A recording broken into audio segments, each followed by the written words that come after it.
Hey friends, this is Julie Tillman. Today I'm going to be sharing my process for making these 3 cards with the Chasing Rainbows paper and ephemera from the Not Too Shabby January Box of the Month. This is a subscription box, but you can also buy these products individually in the shop. And I just love this rainbow of colors and the fun prints. And then there's a nice selection of large imagery to use as focal points for your cards. I think I'm going to be using this frog and duck today because I just absolutely love them. I originally had another idea for today and I cut my papers thinking I was cutting 2-inch strips and I cut 1.5-inch strips. So then I had all these 1.5-inch strips and I decided I needed to come up with something to do with them. So I pulled out an old technique that I've always really loved, which is kind of making a sunburst pattern from little angled scraps.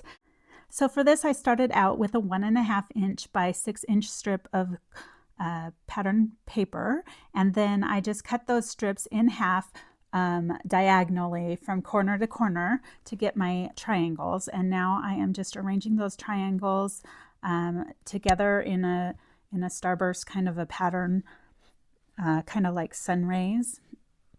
And I'm making sure to line up those points as close to as possible, and then also keep as little space as possible between the seams of the paper. And I end up using 7 of the 8 cuts that I have.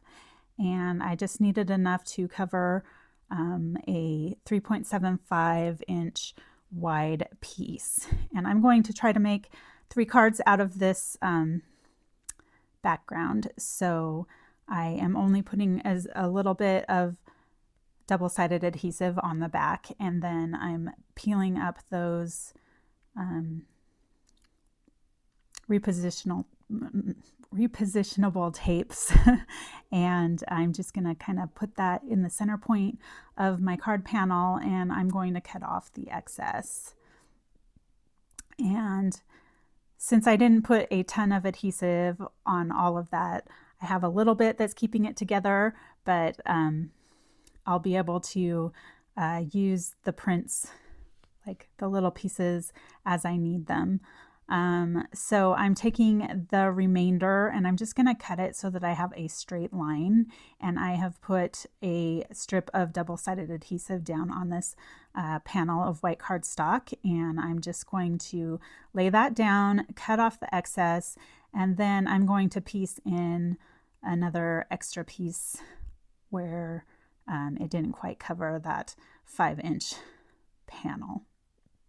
We'll cut off the excess, and card 2 is starting to happen. And now I'm going to just take the pieces that I have left over and piece them together into, like, just collaging them so that there isn't any space between the seams. It doesn't really matter if it's straight at the bottom because I plan to put some gold foil to separate the white space from the patterns. So it is just fine if you have some stuff that isn't quite straight on the bottom, because we're going to cover that up.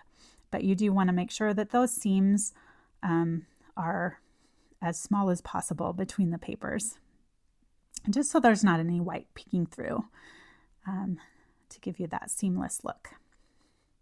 So we are just going to cut off the excess for that, and we're going to take some gold foil cardstock, and I lined it with some double-sided adhesive, and I cut this into a 1/4-inch strip to cover that piece up, and then I went for a much thinner strip for the next 2.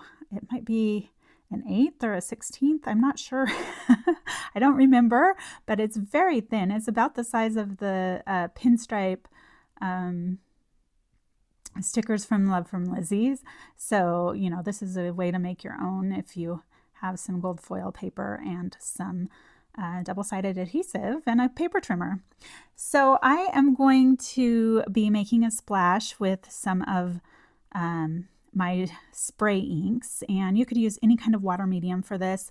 I'm using spray inks because that's what I have, but definitely use what you have.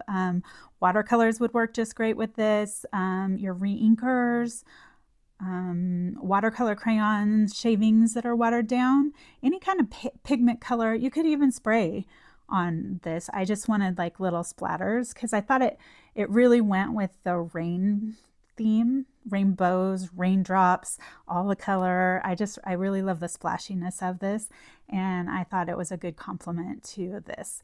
So I backed all of those panels with gold foil, and now I have chosen my ephemera, and I think I'm going to pop all of those ephemera pieces up on 1mm foam so they can stand out just a little bit. And now I'm just trying to balance out the layouts a little bit. I chose some sentiments from the Ultimate Sentiments stamp set, and I cut them with the Ultimate Sentiments die, and I have some frames from that same die set that I cut with gold foil. And I'm just adding a little glue to that 1mm foam to stick her down.